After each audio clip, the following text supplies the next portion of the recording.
सुमित सतीश रईमा।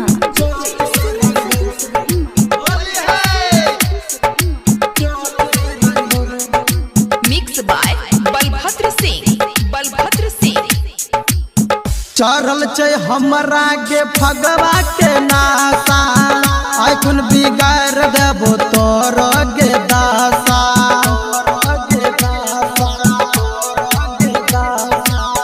चढ़ल छै हमरा के फगवा के नासा, आखुन बिगाड़ देबो तोर गे दासा।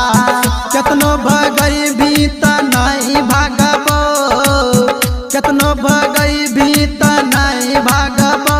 रंग गोरी रंग गोरी गोरी के तोरा चोली रंगबो की रंग गोरी गोरी के तोरा चोली रंगबो। डीजे सुमित सतीश रईमा।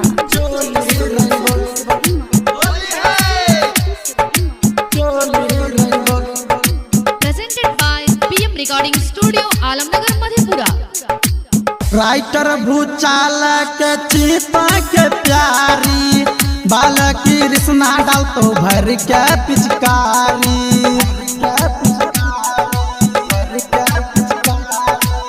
राइटर भूचाल के चीता के प्यारी, बाल की रिश्ना डाल तो भर के पिचकारी।